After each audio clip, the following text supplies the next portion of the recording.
Vamos a hablar en esta ocasión del rectificador de onda completa con derivación central. Este nombre se le da ya que después de la fuente de alimentación va a aparecer de un transformador por ese componente tiene una terminal adicional, que es lo que hace que conoce como la derivación central. En esta imagen se presenta un transformador común donde las salidas se observan las dos terminales características y en la parte de abajo, como podemos ver ahora en la salida, esta terminal en mayor representa la derivación central, que en un resumen, si nosotros tomamos la lectura de voltaje entre esta terminal y cualquiera de los dos extremos, tendremos la mitad. Por ejemplo, acá se presenta que esto está formado, tiene un voltaje salida de 24 volts. Si medimos entre la terminal azul y la terminal de abajo, mediremos 24 volts, pero si medimos entre este azul y esta de en medio, quedaríamos 12, o si mediremos entre 3 aquí está, medimos también 12. El rectificador tanta completa se puede entender como un circuito en el cual la señal que se tiene a la entrada se recupera sin que haya eliminación de 100 ciclos. Por ejemplo, en este hoyo izquierdo veremos ya la imagen característica de una señal senoidal o senoidal con un hemociclo positivo y otro que también se conoce como negativo, o bueno, después se repite. Acá tenemos esto que se lo notamos como el voltaje de entrada y acá se encuentra el bloque en el rectificador de onda completa, la cual va a procesar la señal. Y bueno, a la salida podemos observar que ahora los hemociclos aparecen arriba del ser, quiere decir que ha rectificado la señal. Esto quiere decir que se ha eliminado las alternancias y aparte de eso, en comparación al identificador de media onda, en este intervalo de tiempo no hay ausencia de potencia. Es decir, que este servicio se está entregando a la salida, que como ya hemos mencionado, se corresponde con una carga. ¿Cuál es el voltaje promedio? El voltaje dice que se obtiene en este circuito. Bueno, como ustedes pueden ver, ya la definición nos dice que en 2 veces el voltaje pico sobre el PIB, lo que se traduce en que aproximadamente el voltaje de entrada tenemos el 63.7%. Si recordamos, en el de media era una del 31%, cual es el circuito rectificador a una completa con derivación central. Bueno, lo tenemos acá y vamos a analizar. Desde la parte izquierda tenemos la fuente de corriente alterna, como la presentamos aquí en la parte de arriba como en un fusible de protección, e inmediatamente vemos el transformador que representa todo este bloque con atuerno derivado primario, derivado secundario. Las dos líneas en rojo que aparecen acá representan al campo magnético que se produce para transferir la potencia, y bueno, esto es lo que vemos aquí. Demuestra lo que es un transformador de 1 a 1, quiere decir que el voltaje que aparece en la entrada es el que va a observar en la salida. Y bueno, esto sirve para acoplar entre diferentes etapas y también como un sistema de aislamiento eléctrico. En esta segunda sección vemos las dos terminales que debería tener el transformador y también veremos la derivación central, que en este caso está conectada a tierra. Es lo que tenemos en este circuito. Bueno, también tenemos de 12 que componen un certificado de una completa, y finalmente vemos a la carga, que en un elemento que va a consumir la potencia que se está entregando a partir de esta etapa del circuito. Si lo tratamos de ver en componentes reales, acá tenemos nuestras fuentes que vamos. Como ejemplo lo estamos tomando como un enchufe en el fusible de protección que mencionamos. Tenemos un transformador con la derivación central, tenemos los dos de acá que van a parar en el circuito y ejemplificamos la carga como si fuera un fondo, digamos, el de valor secundario. Debemos recordar que en este es un transformador de 1 a 1 en el cual no hay subida ni bajada de voltaje, y lo que tengamos en la fuente es lo que se va a ver reflejado entre las terminales de transformador de los extremos, la derivación central, como ya lo mencionamos, divide el voltaje a la mitad cuando se mide entre la misma y una de las terminales de los extremos. Podemos ver en la imagen de acá, se representan estas flechas. Esta señal de voltaje corresponde a la mitad del voltaje que tendríamos entre dos extremos.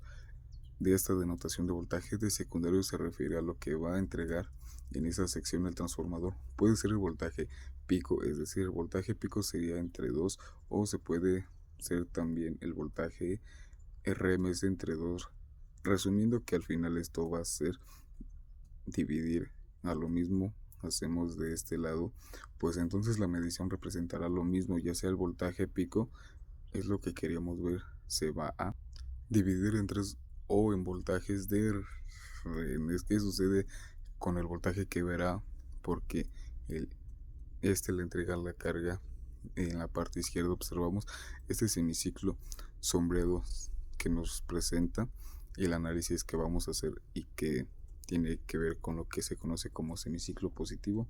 Durante este tiempo ya sabemos que la polaridad de la fuente tiene más acá arriba menos acá abajo, es lo que se le entrega al transformador.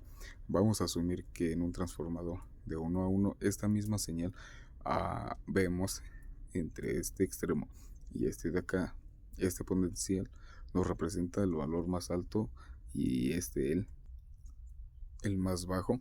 Este punto que corresponde a la derivación central es su potencial más bajo, por eso se pone el signo negativo, pero respecto a este punto, asimismo este punto representa potencial más alto respecto al de acá abajo. Una forma de encontrar una analogía es pensando como un edificio, este punto es de más alto, tal vez el tercer piso con respecto a este es más alto con respecto a la plancha baja. Ya hemos dicho que si medimos entre este extremo de ese extremo, hoy vamos a medir la mitad de voltaje bajo polaridad exterior y queda importación directa, queriendo decir que la circulación de corriente se va a dar a través de esta trayectoria. Seguimos la línea, vemos que la corriente pasa por la carga, la corriente continúa a través de la tierra y regresa a la derivación central, por lo que la corriente llega a este punto.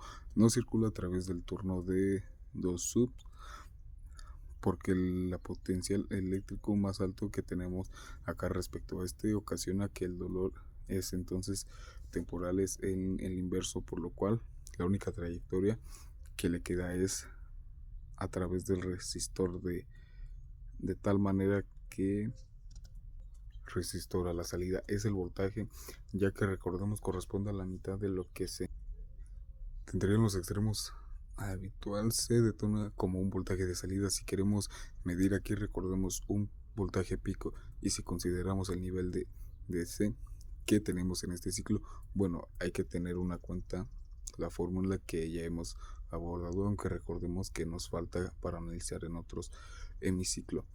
¿Qué pasa durante el semiciclo negativo? Vemos la parte sombreada que corresponde al tiempo en el que vamos a estar evaluando el comportamiento de la señal de la entrada.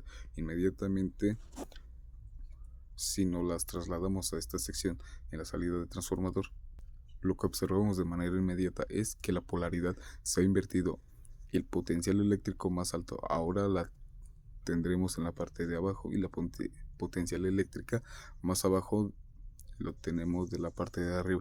Si usamos el mismo razonamiento o hacemos análisis en el caso anterior, asumiremos que el diodo de la sub 2 está polarizado en directa, lo que permitirá la circulación de corriente a través de él hacia la carga. De este punto negro representamos una posible opción para el desplazamiento de la corriente hacia de su 1 para nuevamente este potencial eléctrico, si es bien, es más bajo en relación a este por la presencia del diodo. En realidad el que sigue siendo más alto de la potencial eléctrica que vemos acá en este punto, y esta terminal representará la potencial eléctrico más abajo, de lo que nos hacemos entender que la circulación de corriente otra vez se ve en la carga, y vemos que el hecho de potencial eléctrico que aparece aquí es lo más alto en relación de lo que se observa en el otro de la resistencia, que es donde está conectado a la Tierra y que de hecho va a la dirección central. Por esa razón vemos la carga, vuelve a haber un semiciclo positivo por la polaridad eléctrica que estamos viendo aquí, de tal manera que si comparamos ahora este círculo al de media onda, podemos identificar que durante este tiempo en lo que nos entregaba corriente a la carga, vemos que en este caso sí se está haciendo. Y bueno, acá observamos de manera sombreada cuánto vale el voltaje de salida que se ve la carga. Veámoslos en la siguiente imagen. El voltaje pico de salida en el registro es igual al voltaje pico del secundario. Recordamos el voltaje que se mide entre este punto y este punto dividido entre 2, y el voltaje que aparece en el diodo, que por cada intervalo de tiempo queda por la visión directa para este ejemplo, y el que queda en directores de seguro y corresponde a este valor de voltaje. Sin embargo, cuando la polaridad de esta fuente se invierte, siendo más acá y menos aquí, es que queda directa de sus dos, y por lo tanto esos puntos 7 voltios corresponde a 2. ¿Cuál en el siguiente concepto que hay que analizar? El voltaje pico inverso. Recordamos que este voltaje no es el que se ve en la carga, sino el que se ve en las terminales del diodo, que quieren ponerse una inversa, no como sabemos. Para el primer semiciclo de ponerse a la inversa en el diodo del sub 2, y cuando esta polaridad se invierte en la otra mitad del ciclo completo, el que va a quedar en inversa va a ser uno de su 1, y se saca el enunciado. ¿Cuál es el voltaje de pico inverso a través del diodo de 2 subs? Damos la definición y hay una resta entre el valor, ya lo hemos visto, y corresponde al valor que va en la carga, que por la razón porque este potencial eléctrico que tenemos en este extremo del receptor, lo que se le tiene en esta terminal del diodo de esos dos, está en el cátodo. Por eso cuando que esta ecuación es la misma que aparece acá, ese voltaje de pico inverso se mide definitivamente entre las terminales desde el sub 2, y entonces ahora el potencial eléctrico o el voltaje que se mide en la terminal, en este caso del ánodo, paga cuando tenemos esta polaridad de la fuente la mitad del voltaje de la salida del transformador, porque tenemos esto, ya lo hemos dicho, porque si es como si estuviéramos midiendo entre esta terminal y esta acá, y el signo negativo aparece porque estamos tomando como referencia la terminal del ánodo del ion.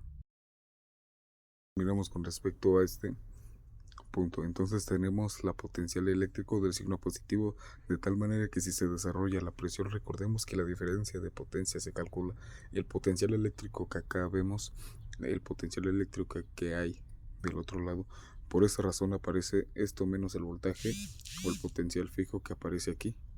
Y bueno, algebraicamente esto cambia. De signo este medio con esta medida positivo, pues ustedes pueden ver que va a sumar 1 y que hay que considerar la diferencia en este resultado ahora, y por el voltaje pico inverso del secundario, de que de forma se puede expresar ese voltaje inverso. Lo vamos a ver en términos de voltaje pico de salida, que reiteramos que el voltaje que aparece en la carga, como se hace esto, esta presión se multiplicada por 2 y se resuelve para el voltaje pico del secundario, que este será sustituido de esta manera, parte del espesor del voltaje del universo. Después de hacer esto, vemos que el resultado nos dice que el voltaje de pico inverso termina siendo 2 veces el voltaje pico de calidad sencillo. El perfil que aparece aquí en la carga más la caída de voltaje, que hay uno de los dos. Con esto se termina el análisis de identificador de onda completa de derivación central, en lo que se ha definido los dos parámetros más comunes, el voltaje de la carga y el voltaje de pico inverso.